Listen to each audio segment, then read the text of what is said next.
diferencojmë pak autorit, ekzistojnë dy shkrimtarë, është Thomas More, që është shkrimtar dhe filozof i shekullit 15 dhe 16 dhe ka qenë humanist, ka qenë i periudhës së rilindjes dhe ka jetuar në atë epokë ku ishin eksperimet e nda. Atëherë kur ishte epoka që filluan të zbuloheshin kontinente të tjera përveç Europës dhe njerëzimi filloi të shikonte se ekzistonte diçka tjetër përtej asaj që ata i njihnin. Dhe kjo ka ndikuar dhe në shkrimin e kësaj vepre, e cila fakt ajo çfarë bëjmë se na jep një këndvështrim totalisht të ri dhe krejtësisht ndryshe. Dhe unë do ju kërkoja shumë që në këtë udhëtim që ne do ju ftojmë të ndjekim, të mos merrni dhe të kuptoni a mund ta realizojmë apo jo atë çfarë autori thotë. Por vetëm për një moment, të imagjinoni se si do ishte. Lërini imagjinatën tuaj që nëpërmjet fjalëve tona mund ta ndërtoni dhe juve këtë ishull imagjinar që quhet Utopia dhe të kuptoni mënyrën se si funksiononte. Sepse në fakt është një vend ideal me një shoqëri që ka rregulla shumë të ndryshme funksionimi nga ato që ne kemi dhe vetëm mendoni çfarë ndodhi sikur ishte ky. Për më tepër për Utopinë e Thomas More do ju flasi edhe Lisiani. Atëherë përshëndetje edhe nga unë. Së bashku me Evën do bëjmë një prezantim të përgjithshëm të veprës Utopia e Thomas More. Dua ta nis këtë prezantim me një prej pyetjeve themelore që ekziston në filozofinë përgjithësi dhe gjithashtu filozofinë politike për më tepër, meqense kjo është një nga kryeveprat e filozofisë politike, por megjithatë edhe të letërsisë në përgjithësi. Pyetja është çfarë i bashkon njerëzit. Dhe secili prej nesh mund të gjejë arsye të ndryshme se çfarë na bashkon. Mund na bashkojnë interesat tona të diun materiale, mund na bashkojnë nevojat të cilat janë kryesisht bazike, mund na bashkojnë emocionet tona, prirjet tona dhe dëshirat që ne kemi raport me gjërat. Por gjitha këto në të vërtetë janë elemente të cilët e diferencojnë më shumë njeriu se sa e përbashkojnë. Pasi secili prej nesh ka interesa të ndryshëm, secili prej nesh ka dëshira të ndryshme dhe për shkak të këtyre dëshirave konfliktohemi shpesh me njëri tjetrin dhe kjo na ndan, na përçan dhe nuk na afron. Kur themi bashkim, flasim për një koncept të rëndësishëm në filozofi që është dashuria. Pasi filozofia është dashuri më shumë se sa është dije. Pra të diturit është rrjedhoj e pasionit që ka njeriu për të njohur të vërtetën. Kështu që ajo që na bashkon në thelb janë për shembull ëndrat e njeriu. Gjëra të cilat e tejkalojnë, si thua, të tashmen dhe shkojnë përtej së ardhmes. Dhe ëndrat e njeriu dhe kanë bërë çdo qenie, e cila ka pasur një vizion më të madh se sa vetvetja, që mund të lërë një vepër për njerëzimin. Dhe vepra që ka lënë autorit për ne është një projektim i një së ardhmeje e cila është një ardhme ideale, një ardhme më perfekte, një ardhme e cila, siç po e thoshte edhe Eva, jo domosdoshmërisht është e vërtetë apo jo, por unë do e shtroja në një mënyrë tjetër për ju, pra ju jo thjesht e imagjinoni, por si qenie njerëzore keni detyrimin që ta projektoni në mendjen tuaj. Pasi një njeri i cili nuk shef një ardhme e cila është idealiste për gjithë njerëzimin, atëherë njeriu nuk quhet njeri. Të qenit njeri sigurisht është totali i këtyre ëndrave. Të qenit njeri është totali i virtyteve të tij. Është totali i perspektivave të cilat e tejkalojnë personalen e tij dhe shkojnë te një koncept që quhet publik. Për këtë arsye dhe një prej elementeve më themelor të politikës është bashkimi. Dhe kur flasim për bashkim, i referohemi domosdoshmërisë në mënyrë domosdoshme dashurisë që njeriu ka për njeriu. Dhe thelbi i njeriu është pikërisht dashuria dhe thelbi i njeriu është pikërisht bashkimi. Për këtë arsye është detyrë çdo qenie njerëzore që të mund të jetë njeri. Pra është detyrë çdo qenie njerëzore që të mund të projektojë një ardhmë idealiste për vetveten ose për botën. Por shumë pak njerëz ka pasur histori e njerëzimit. Pasi secili prej nesh duket si njeri, si thoshte Thomas More, por shumë pak bën nga ajo që kanë potencialin e tij të madh për të qenë njeri. Dhe unë besoj se Thomas More dhe shumë filozofë tjerë kanë arritur që të realizojnë projektin e tyre njerëzor për njerëzimin dhe një nga faktët për këtë, në rastin cilin ne po shpjegojmë, është kjo vepër, pra utopia. Pra utopia nuk është një ëndër e thjeshtë e cila nuk mund të realizohet, por utopia është projekti i detyrueshëm që ka çdo qenie njerëzore që mund të jetë i lirë, dhe është projekti i detyrueshëm që ka çdo qenie njerëzore që mund të jetë i lumtur. Për ta shpjeguar pak më qartë, do duhet që të futemi pak në kontekstin historik në cilin jetonte autori. Konteksti historik në cilin jetonte autori ishte epoka e rilindjes. Por para se të kuptojmë se pse pikërisht në atë moment historik, pikërisht nga ky filozof, na vjen një kryevepër e tillë siç është Utopia.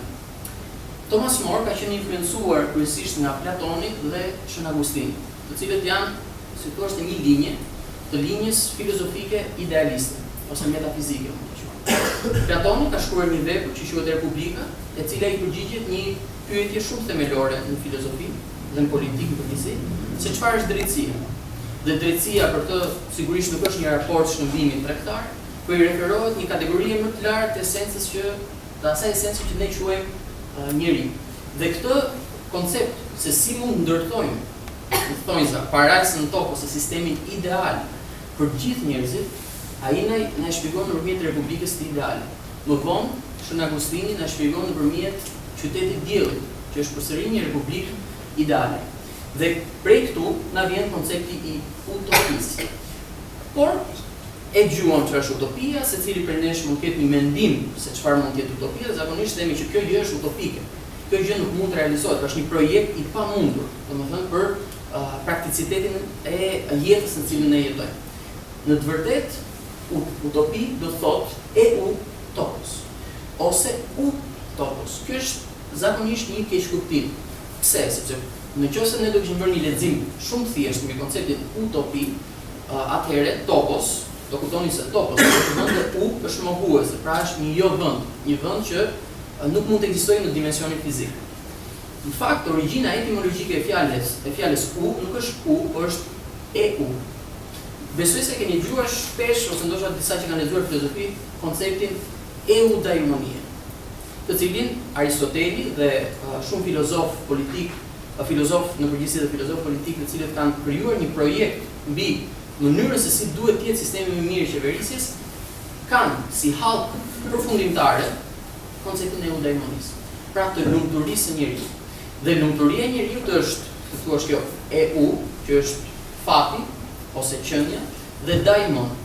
Daimon, ndryshe quajmë demoni, por nuk ka të njëjtin konotacion siç e kemi ne sot, i referohet pra fatit të qenies. Dhe daimon është fati i qenies, ndërsa topos është fati i një vendi. Dhe fati i një vendi është thua projektimi drejt lumturisë njerëzore. Kështu që prej këtij konceptimi metafizik dhe konceptim idealist mbi botën, është ndërtuar mëtej i gjithë backgroundi historik dhe backgroundi filozofik dhe metafizik i autorit ton, pra Thomas More.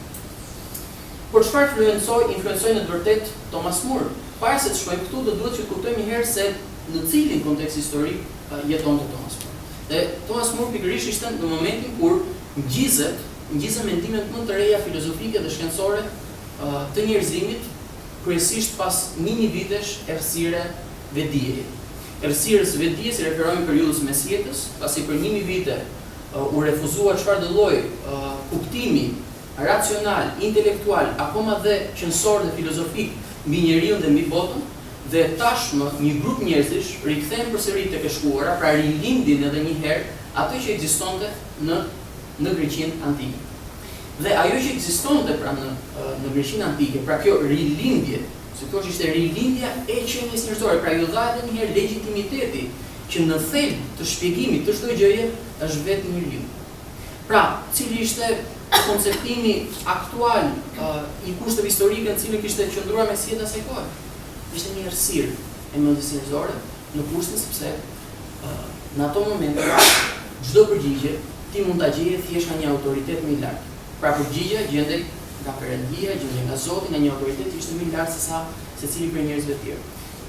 Në periudhën e rilindjes, në qendër të gjithë shpjegimeve ishte humanizmi, ose ndryshe quajmë humanizëm. Pra në qendër të gjithë shpjegimeve ishte qenia njerëzore. Tashmë për të kuptuar njeriu do i referohemi njeriu.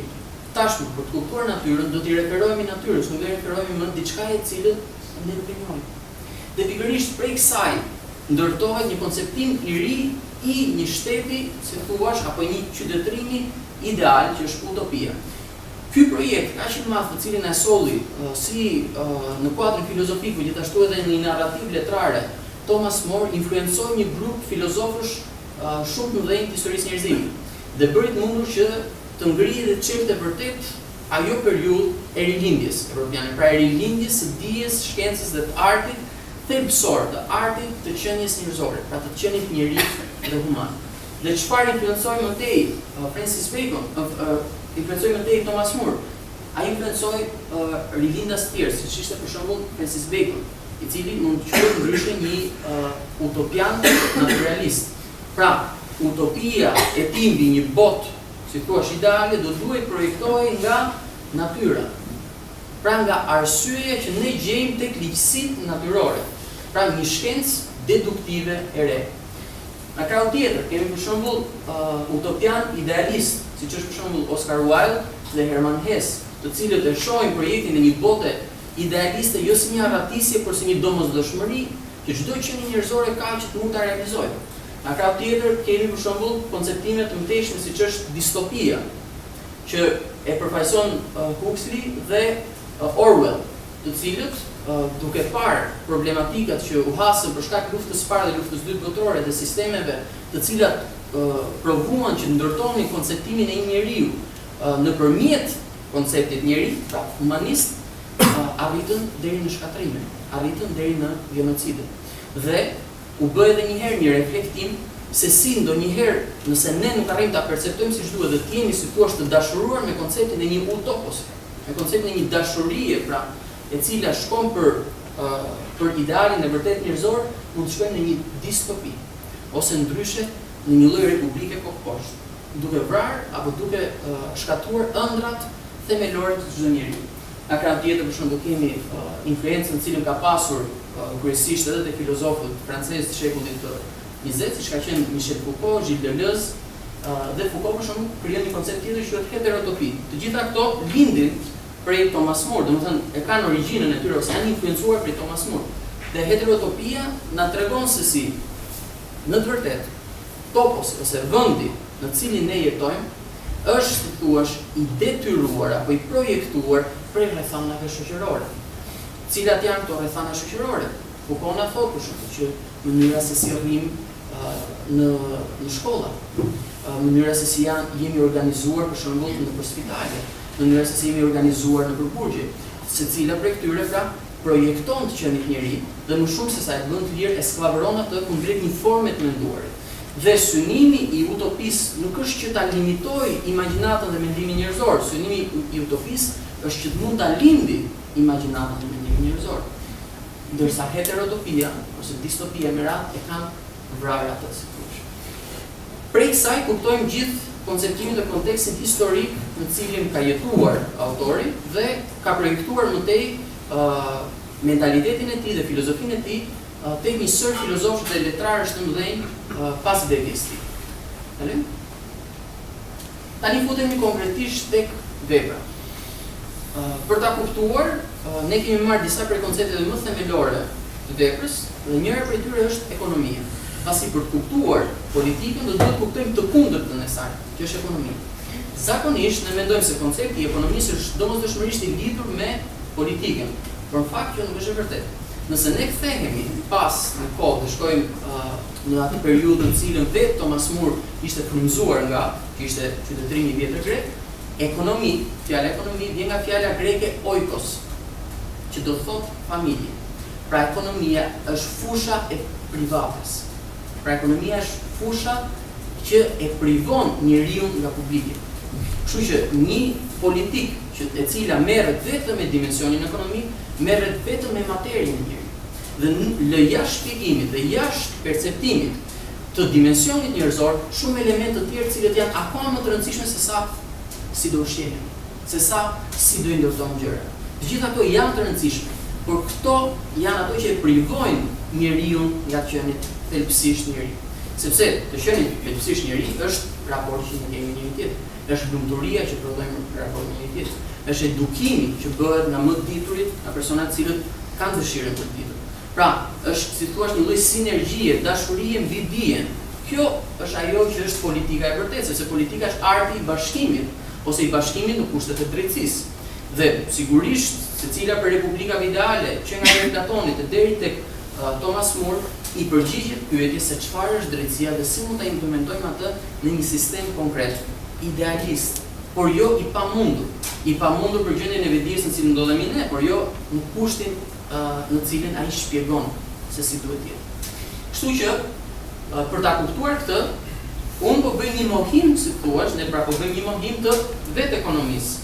Pra, një mohim i vetë ekonomisë ose një jo ekonomi, vetë Thomas More e shpjegon nëpërmjet vetë jetesën që kanë pasur utopianët. Pra këta persona të cilët jetonin te ky ishull imagjinar në thonjza, por që mund të jetë kudo ndodhur, pasi është, si thua, një dimension vetdije, nuk i përket vetëm një vendi, pra një tokës. Si ishte një ditë për utopianët? Utopianët zgjoheshin shumë herë në mëngjes, përpara se të shpjegoj se sa herë zgjoheshin, ata nisnin punën në një orar të hershëm nga ora 9, punonin diku te 3 orë, pastaj bënin një pushim të shkurtër 2 orësh, mëtej punonin përsëri 3 orë, shkëputeshin, pra nuk punonin më shumë se 6 orë, sepse puna nuk duhet të jetë qëllimi i jetës njerëzore, nuk është puna, por puna është në funksion të jetës njerëzore, dhe jo e kundërta. Dhe për këtë arsye puna bëhej mund mirëmbahej jeta njerëzore dhe të realizoheshin qëllime më të mëdha se sa thjesht aktiviteti fizik apo mirëqenia materiale e njerëzve. Dhe pas kësaj, njerëzit kishin mundësinë që të mund merreshin me arte, që të mund merreshin me lexim, mund merreshin me pasionin që ata kishin në të vërtetë. Kjo gjë mund manifestohej akoma edhe nëpërmjet zanateve të tyre, pasi askush nuk kishte një zanat të cilin nuk e dashuronte. Sepse si thua, e skllavron vetë njeriu. Imagjinoni se cili prej nesh bën një punë që është 8 ose 9 orë në ditë, dhe 8 ose 9 orë në ditë ti bën diçka që nuk e do. Pra të bësh diçka që nuk e do, si thua, ty po tikën jeta, si thua, një lloj sllavrimi në thonjza. Sepse ti do të largohesh, nuk largohesh dot, sepse i detyruar, sepse do marrësh lekë. Pra, për këtë arsye, puna e njeriu duhet të jetë në korrespondencë apo në një udhë të drejtë me atë që njeriu do që të bëjë. Okej? Tani, për sa i përket pjesës tjetër të ditës, utopianët hinin pak herët në mënyrë që të zgjoheshin herët, dhe zgjoheshin që në orët e para të mëngjesit në mënyrë që të diskutonin tek asambleja e përgjithshme ose tek një lloj agoraje, siç ka qenë shumë vishë e lashtë, mbi çështje të rëndësishme politike.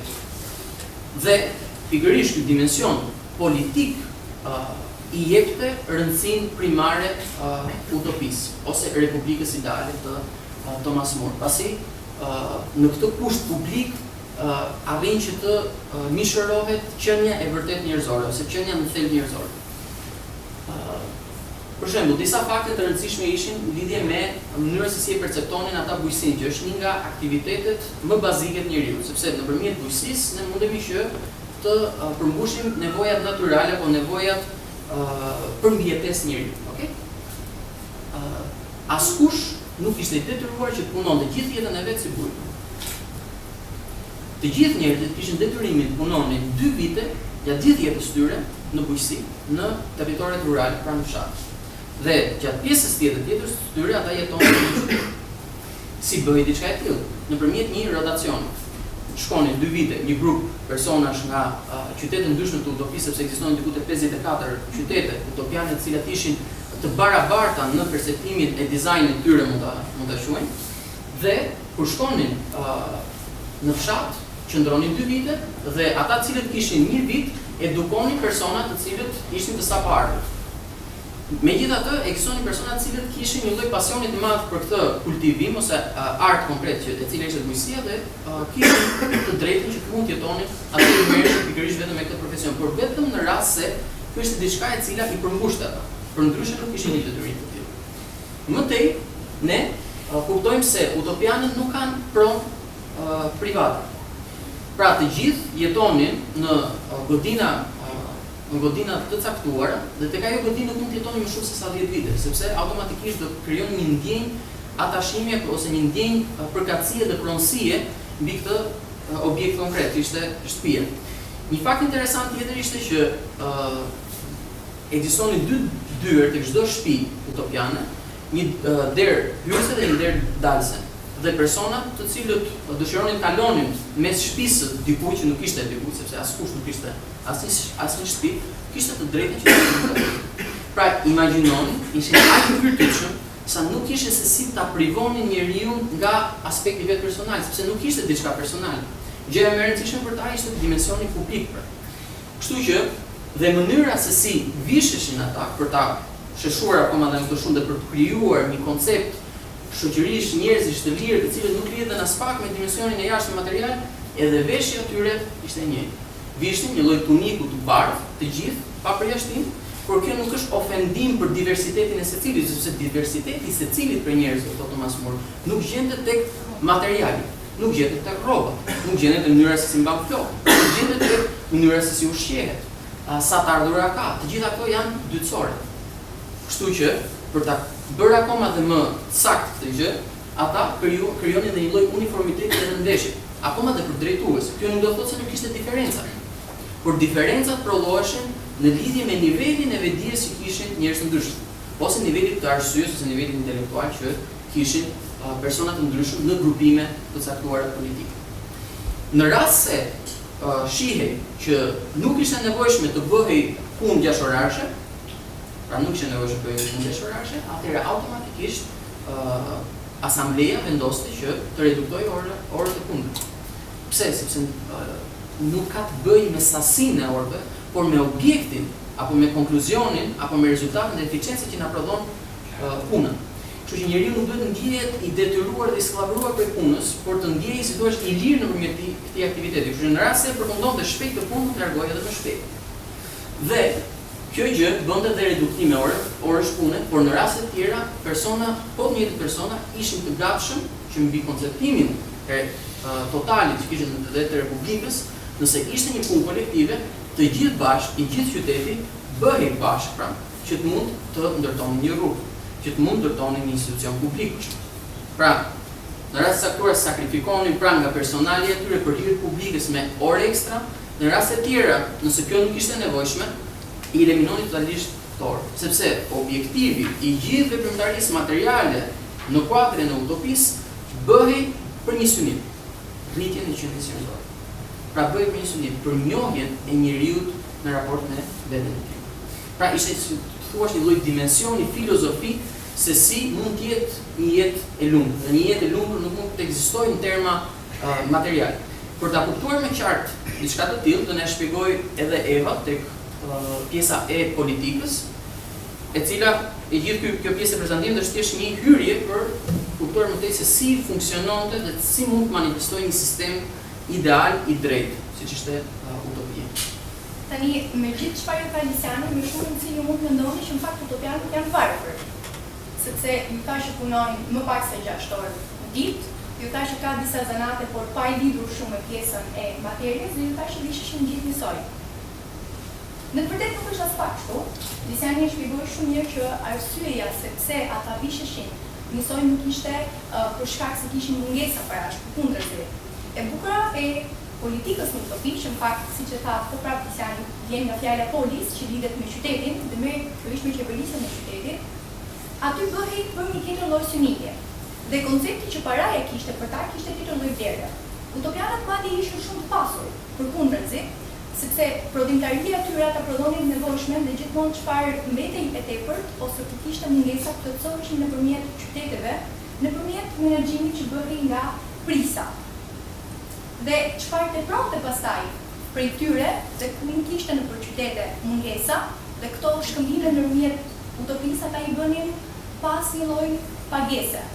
Por thjesht për të kuptuar humane dhe për të farë që në fakt, nëse ne kemi diçka tepër dhe dikush është në nevojë, se jo mos ta ofrojmë. Nuk prish harmoninë tonë dhe përkundër se dikujt tjetër i vjen në ndihmë. Dhe bukura e saj çfarë ndodhte është që ata bënin tregtim dhe bënin tregtim për të marrë edhe matra që mungonin gjithë utopinë, por edhe e shkëmbenin dhe kishin një histori. Mirëpo, koncepti i tyre që kishin mbi gjërat e çmuara dhe mbi floririn ishte komplet ndryshe nga ajo çfarë ne kemi sot si koncept. Në ditën e sotme, arri, floriri, po dhe në anglinë e atëhershme, kur autori bën për shkrimin, ka pasur një vlerë të jashtëzakonshme. Dhe aq madhe sa që sot vlen dhe më shumë se jeta njerëzore.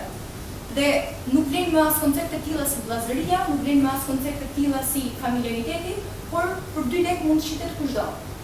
Fatmirësisht jo kushdo, por pjesa më e madhe e popullsisë do shiteshin shumë lekë.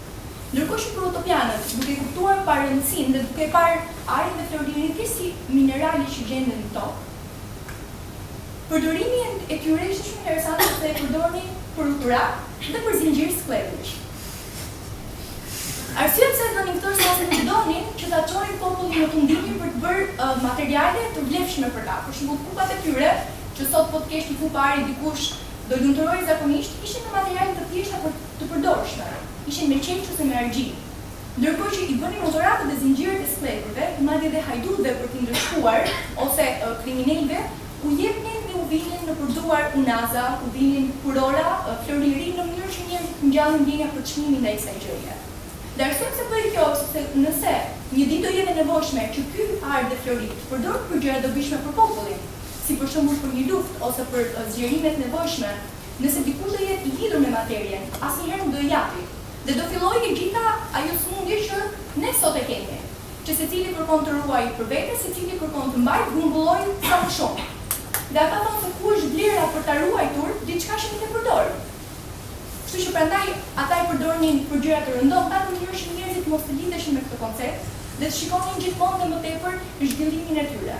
Të fillonin dhe të lartësonin dhe të kërkonin më shumë për të parë vlerat dhe të lidheshin me virtytin që i takojnë jetës shpirtërore dhe jo jetës trupore. Dhe mbi gjitha e konsideronin shumë të padenjë se si dikush mund të gjykohej vetëm për shkak të veshjes, dhe prandaj visheshin njësoj. Është një fragment shumë i bukur kur një popull afër utopisë, sepse utopia ishte një ishull, po sigurisht që kishte edhe shumë popull të tjerë rreth tyre, por kishte një popull i largët që nuk e dinte mënyrën se si funksiononin utopianët, dhe shkojnë tek këta dhe kishin dëgjuar që utopianët visheshin njësoj.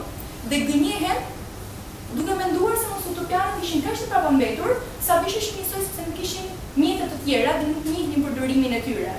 Dhe ata vendosin që të paraqiten me gjithë madhështinë e tyre, me veshje shumë të bukura, të stolisur, me unaza ari, me perla të ndryshme, dhe habiten kur përballen me realitetin që kur zbresin me gjithë madhështinë e tyre, populli utopian, qytetarët aty, filluan dhe po nderonin shërbëtorët e tyre që ishin veshur thjesht.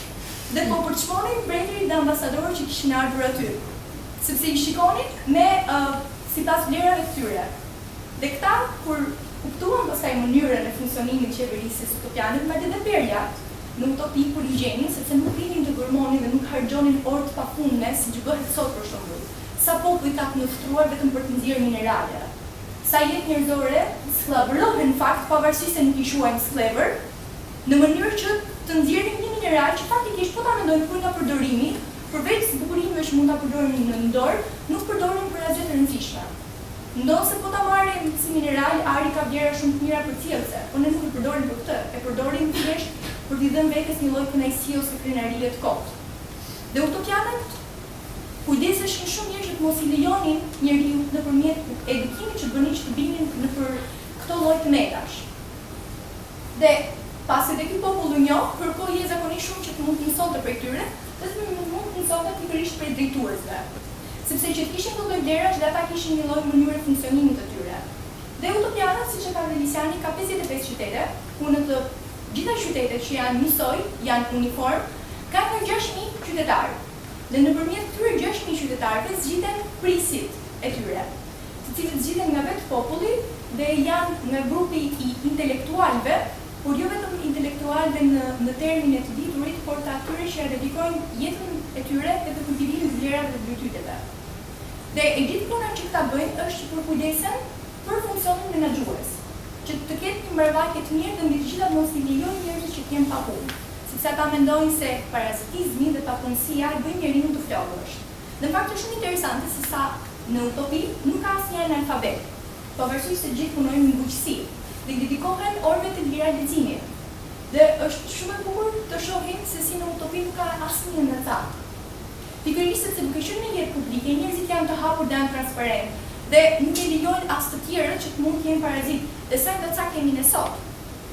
Dhe madje edhe polisit, pavarësisht se janë të pakët dhe pavarësisht se janë të përjashtuar nga puna, ata zgjedhin që të punojnë për të dhënë shembull shumë të mirë qytetarëve. Dhe kjo lidhet me atë që edhe vetë Platoni e quan me konceptin e prisit që duhet jetë, që në fakt është mbreti filozof. Dhe thotë se utopia do mund të realizohet, në fakt për Platonin është aristokracia, që është sistemi ideal në republikën e tij që shpjegon, dhe thotë se kjo republikë do mund të realizojë atëherë kur filozofët të bëhen mbretër ose kur mbretërit të bëhen filozofë. Dhe në rastin e utopianëve mund ta realizojnë sepse prisi bën pikërisht këtë. Ishin ata të parë që jepnin vetë shembullin e tyre nëpërmjet punës. Dhe ndërkohë ishin edhe priftërinjt, që priftërinjt kryenin rolin edukues dhe edukonin të rinj. Por nuk i edukonin vetëm në pjesën e të mësuar të letërsisë, për shembull të shkencave apo të arteve, që atyre nuk mungonin në studimin e tyre, por mbi gjitha i edukonin tek vlerat dhe parimet. I edukonin se si të ishin qytetarë të ndershëm, se si të ishin ndihmues në njëri tjetrit, se si të mos shihnin vetëm përfitimin individual, dhe gjithmonë të shikonin dhe mos të harronin atë çfarë konsideronin përjetshme brenda tyre, që ishte shpirti. Dhe për ta ishte marrëzi e madhe, le të themi, që dikush të mos lidhej me këto koncepte dhe nuk arrinin të kuptonin popujt e tjerë që qeveriseshin nga mënyra të ndryshme. Unë i përmenda pak më parë që kishte sklepër, dhe ju mund të pyesni si ka mundësi që kishte sklepër në një vend si Utopia. Arsyeja pse kishte sklepër është shumë e thjeshtë.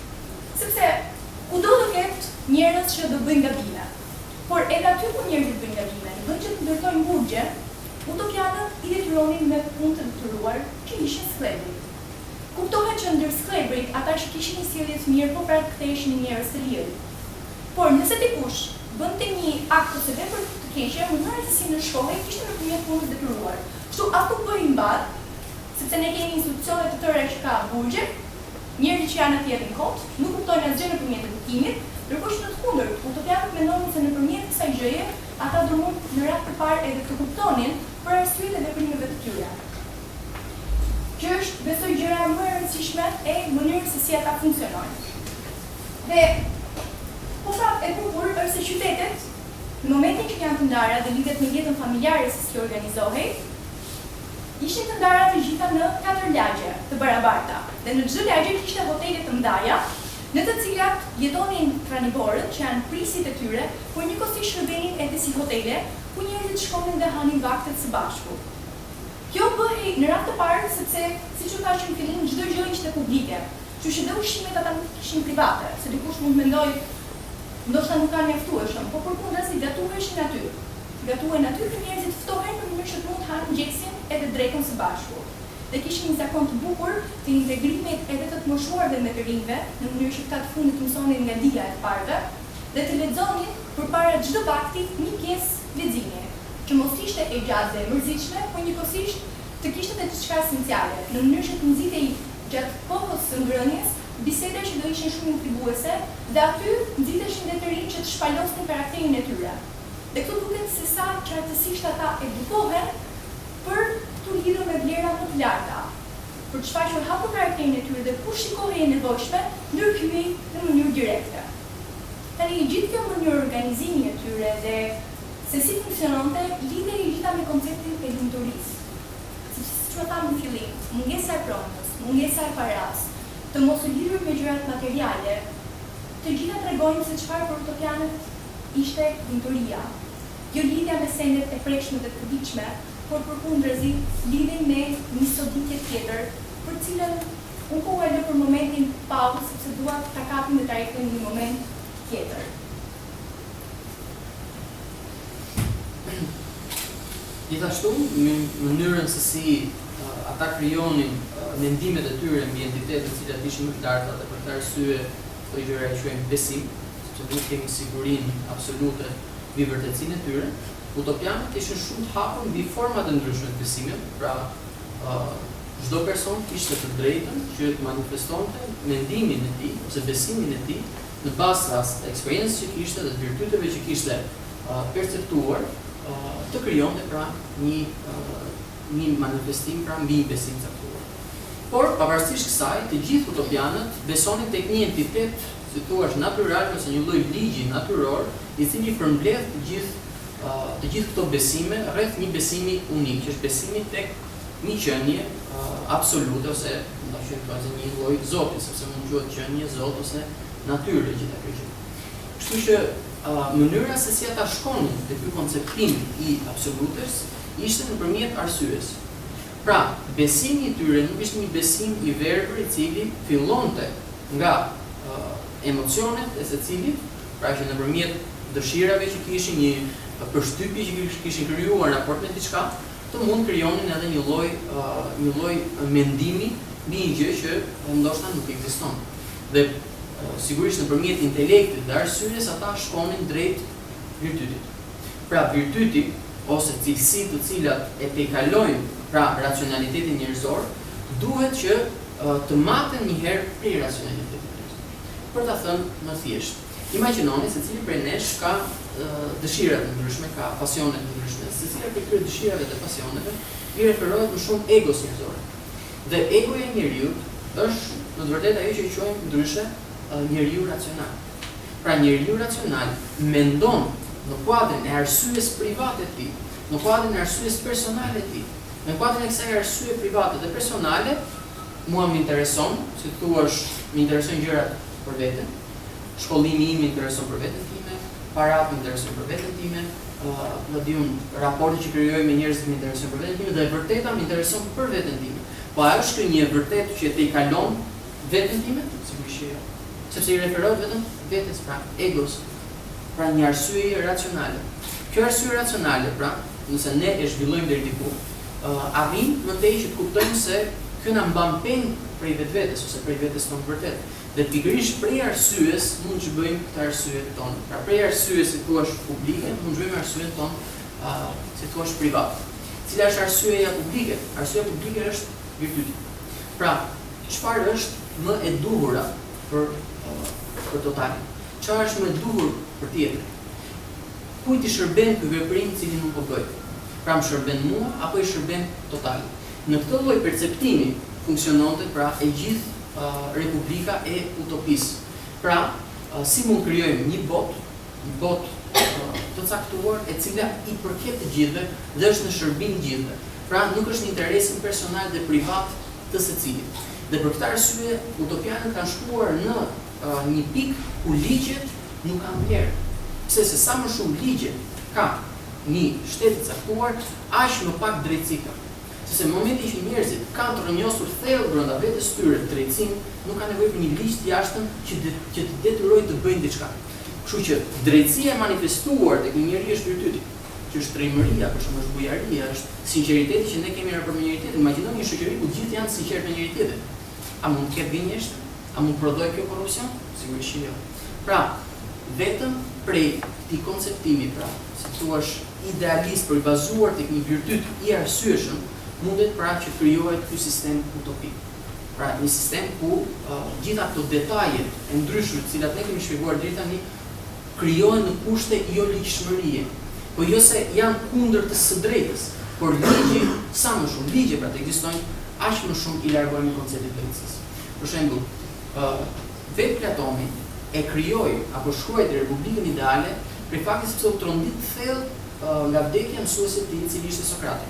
Ai u çudit se si ligjet e Athinës vran njeriu në drejt Athinës, ose njeriu në virtytshëm të Athinës. Pra si është e mundur që ligji mund vrasë drejtësinë? Pra si është e mundur që ligji, një parametër njerëzor që vendosim secili prej nesh, vrasë njeriu më të virtytshëm dhe më drejt të një qyteti caktuar I cili nuk mendon për vetveten, por mendon për totalin. Kjo është e mundur sepse raporti mes ligjit dhe drejtësisë janë të ndarë me njëra tjetrën.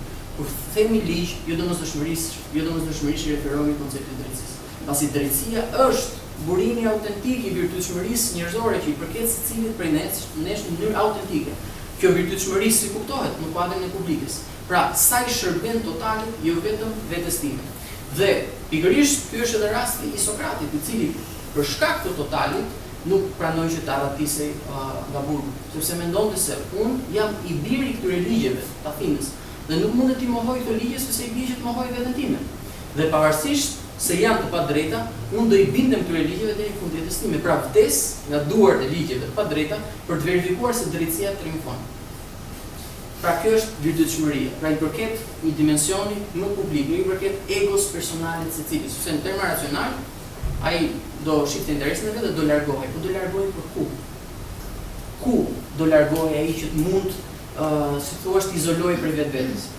Nuk mund të largohesh dot nga vetja jote, sepse arratisja pra në këtë rast është arratisja nga vetvetja dhe nuk mund të ketë diçka të tillë. Vetëm në rast se njeriu nuk e njeh veten e tij. Por në një shoqëri filozofësh, pra një shoqëri siç është utopia mes njerëzish, i cili funksionon në kuadrin e një racionaliteti ose arsyeje publike, nuk mund të largohesh dot prej vetvetes, sepse e njeh.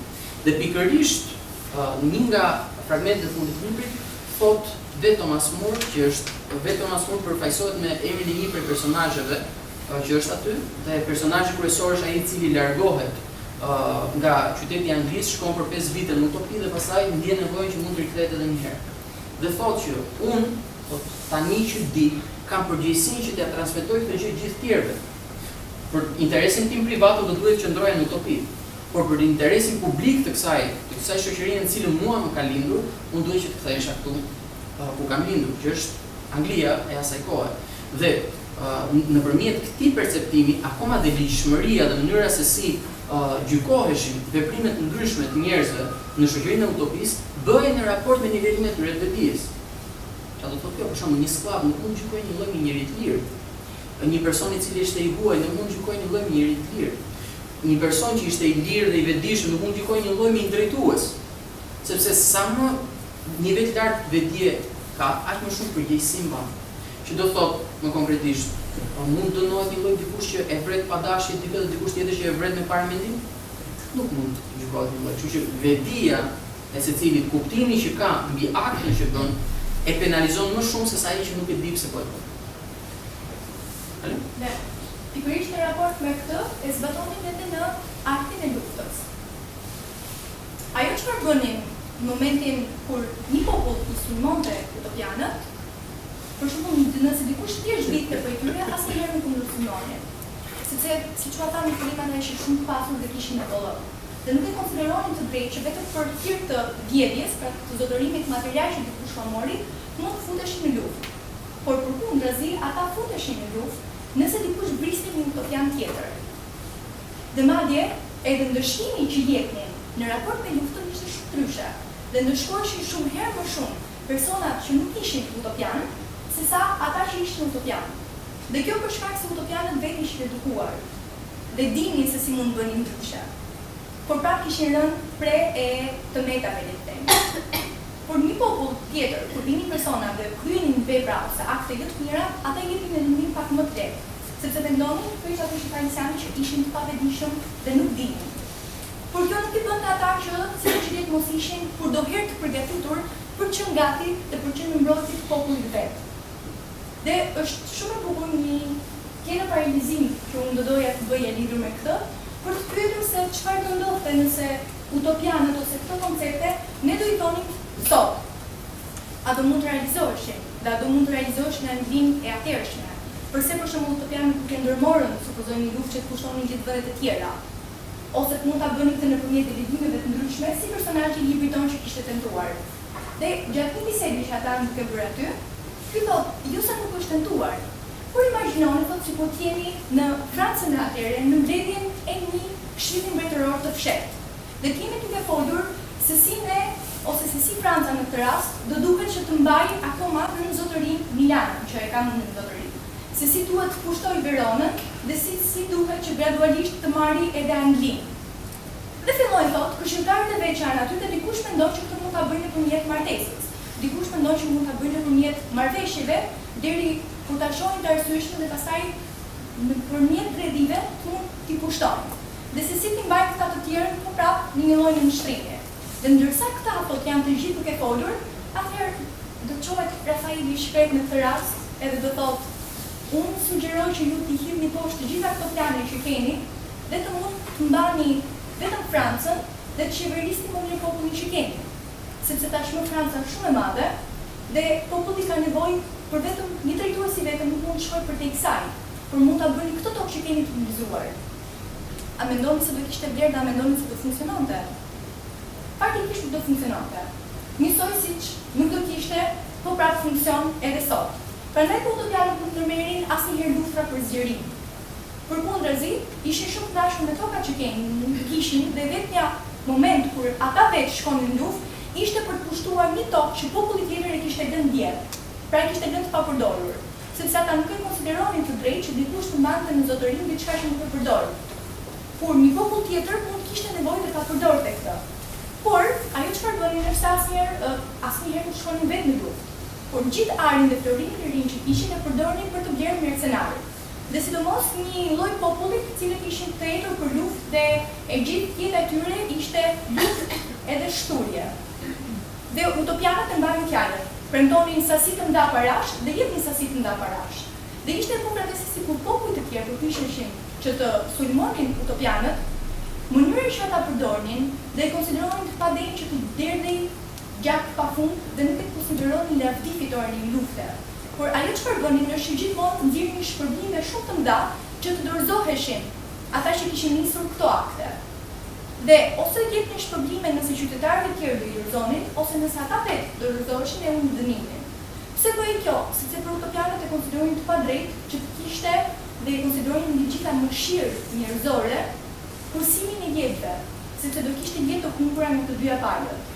Dhe për çfarë? Për një arsye dhe për një qëllim që në fakt nuk ishte i masave. Dhe mendoni se sa luftra bëhen sot.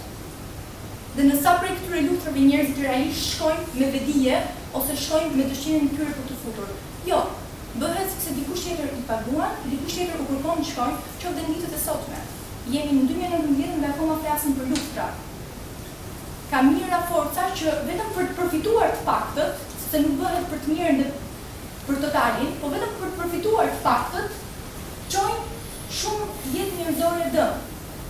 Dhe utopianët nuk e falin dot këtë, as nuk e kuptojnë, për përkundër i shohin me shumë përçmim popujt që arrin të vënë materjen përpara jetës njerëzore. Dhe gjithmonë në artin e tyre të luftës, prandaj e kemi konsideruar si një art lufte, ata përdorin mjete të ndryshme nga trupi. Pra përdorin inteligjencën. Sepse thotë që në fakt trupi është diçka që përket kafshëve dhe shtazëve. Dhe ata janë të denjë për të luftuar ballë për ballë me trupin, por jo njerëzit.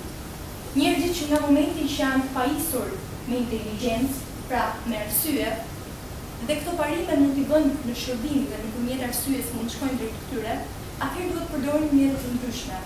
Dhe nuk mund t'i shohin edhe popujt e tjerë, pavarësisht se nuk janë vëllezërit e tyre të gjakut, mos shohin pak për te i vetes tyre, dhe të mos shohin që në fakt janë vëllezër të qenit të gjithë mjetës, të përkasin të njëjtës racë.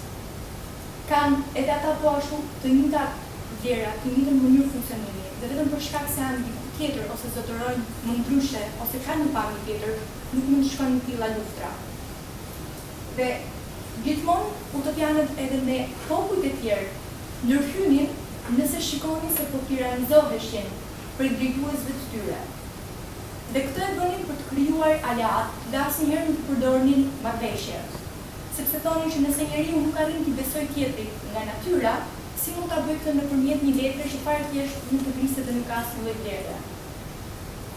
Dhe kjo është ajo që ata e njohin jo vetëm si art lufte, por mbi gjitha e njohin edhe si art soditje, pikërisht të njohurit të natyrës, por jo vetëm të natyrës jashtme, por dhe natyrës brendësore. Utopianët në fakt, për sa i përket të gjitha arteve të tjera dhe shkencave, kishin një nivel të ngjashëm me të lashtët. Por autori ironizon shumë bukur dhe thotë por ishin shumë brapa modernëve, sepse në fakt ata shmanin çfarëdo lloj gjëje që nuk ishte logjik. Që po ta mendojmë ne sot i studiojmë brendon dhe nuk i përdorim në fakt për asnjë lloj gjëje. Por përkundrazi ata dinin shumë mirë të sodisin yjet, dinin dhe kishin instrumenta se si të masin itinerajin që bënin, dinin të parashikonin shiun dhe erën që i shfrytëzonin edhe për vetë popullin e tyre, edhe për të kohra dhe që të kishin një jetë begat. Dhe mbi gjitha dinin të sodisin shpirtin.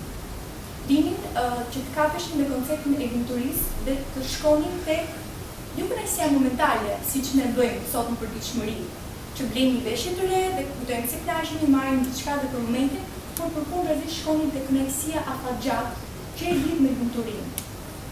Dhe të gjitha këto koncepte që shpjeguam në fakt, e mendoni se pse ne i bëjmë pjesën më të madhe të gjërave që bëjmë sot. Arsyeja kryesore është për të përfituar vetë. Nuk shkon fare te përfitimi total për cilin misioni foli. Dhe në fakt, me pak të gjithë të thjesht nuk se kemi faj sepse duke shteti, duke mos siguruar të kthejmë ushqimin e mjaftueshëm për ne detyrohemi që ta sigurojmë vetë ushqimin. Sigurojmë ushqimin, veshjen, ne duhet prandaj një punë dhe sklavrojmë me orë të gjata. Por imagjinoni nëse do shkonim te ky e mira dhe të dalin përbashkët, siç Utopia në Klubit, dhe do ishin pa brenga për veshjet. Ai thot pa brenga qoftë edhe për kërkesat e bashkëshortes, sepse ishin të gjithë njësoj. Askush nuk do kërkonte më tepër nga çfarë ofrohej, sepse nuk e krahason njeriu me njëri tjetrin. Imagjinoni mos ishte ky shqetësimi se si familjarët tanë a do kenë bukë për të ngrënë apo jo. Që me thënë vërtetën, kjo bëhet e mirë menduar, thot autori, që në atë periudhë deri tani nga masa të tjera që janë. Dhe nuk është rastësore. Sa njerëz ka sot një paticë shumë e vogël që zotërojnë pasuritë pafunda, që nëse vetëm pasuria e tyre do shpërndaj, nuk do flisnin edhe sot për vdekjen nga uria. Prandaj ata e lidhin lumturinë me shkëputjen nga materia dhe zotërimet materiale dhe me të afruarit e asaj se çfarë është vërtet e rëndësishme për njeriu, që është soditja e natyrës, nëpërmjet cilës kupton njësitë e saj dhe soditja e vetes për të lartësuar ditën më tepër. Për ta mbyllur, në qenë se Utopia është ajo që përmbush lumturinë njerëzore, lumturia njerëzore nuk përket pra dimensionit të zotëruarit, të paturit gjëra, por të qenit dikush, apo të qenit diçka. Dhe ky qenie diçka është vetvetja. Dhe Utopia është një gjë vedie, pra është niveli vedijes që ka secili prej nesh. Nga aty ku të i kalojmë pra gjitha frikrat, emocionet tona, të i kalojmë pasionet të cilat lidhen kryesisht me të zotëruarit, me të paturit, gjërave të mund shkojmë tek një nivel vedie, i cili i përket arsyes njerëzore dhe virtytshmërisë njerëzore. Për këtë arsye ne këtë e shohim sigurisht tek disa prekoncepte më të rëndësishme nga ku është themeluar ose ku vetë autori është frymëzuar, siç është për shembull Republika Ideale e Platonit, ku Platoni na shpjegon pra se nëpërmjet një konceptimi ideal mbi një botë ideale, këtë nuk mund ta bëjmë me njerëz të cilët janë thjesht, duhet ta bëjmë me njerëz të cilët janë thonë za ideal, ose më saktë njerëz të cilët janë të vetëdijshëm, pra dinë pse bëjmë pjesë tek kjo gjë. Kështu që këtë Platoni na shpjegon nëpërmjet alegorisë së shpellës, pra alegoria në cilën për shembull një grup njerëzish të cilët janë burgosur, kanë përballë tyre një mur dhe shohin vazhdimisht hijet. Këto hije janë iluzioni i botës, janë gjëra që ne duam të zotërojmë, pra elementet e jashtëm. Dhe njëri prej këtyre personave arrin që t'i shkëpusë këto zinxhiret e tij, që zakonisht i adhuron, që është ari i tij, i puth vazhdimisht këto dhe mendon se këto janë treguesi i lumturisë së tij, dhe kupton se kjo që ai mendon se ishte treguesi i lumturisë së tij në të vërtetë ishte thjesht pranga e tij. Ajo që nuk e lejonte të ishte i lirë. Dhe sapo çlirohet me rrugtimin drejt hapësirës jashtë shpellës. Dhe sapo del jashtë, ai edhe shef diellin, pra burimin e diturisë ose virtytshmërisë ose arsyes njerëzore. Dhe sheh se gjithë ato hije që kishte parë që ishin thjesht një iluzion i thelbit njerëzor, i diturisë njerëzore ose i virtytshmërisë njerëzore. Sapo kupton këtë, nuk ka egoizmi që ta mbajë për veten e tij, dhe ndihet i detyruar pra nga një lloj dashurie e madhe që tham fillim që dashuria në konceptin e bashkimit e bën atë që të mund të rikthehet edhe një herë brenda shpellës dhe të shpjegojë gjithëve se çfarë ka parë, pra të vërtetën, drejtësinë. Çfarë do ndodhi? Detalli do e vrasin. Por pak rëndësi ka kjo gjë, sepse ai do duhet të bëjë këtë të drejtë, sepse cilësia që një njeri është të bëjë drejtën dhe të vërtetën. Dhe kjo gjë manifestohet për shembull tek qyteti i diellit që na shpjegon Shën Agustini, që është bota e virtytshmërisë apo e arsyes. Dhe kjo gjë për shembull ishte manifestuar te grekët e lashtë nëpërmjet Akropolit. Akropol do thotë polis, është qyteti, kurse Akro është maja më e lartë e qytetit, ose maja e qytetit. Që Akropolis është maja më e lartë e qytetit, që është si thua një nivel fizik më i lartë se gjithë nivelet e tjera në cilën ndodhet dhe pazari apo arat, në cilën jetonin njerëzit e thjeshtë, kurse te Akropolis jetonin njerëz të cilët edukonin gjithë shoqërinë. Kjo ishte simbolike në atë kohë. Kurse sot ne nuk kemi se si krijojmë maja e qytetesh, sepse majat e qyteteve sot i zotrojnë kryesisht qendrat e biznesit.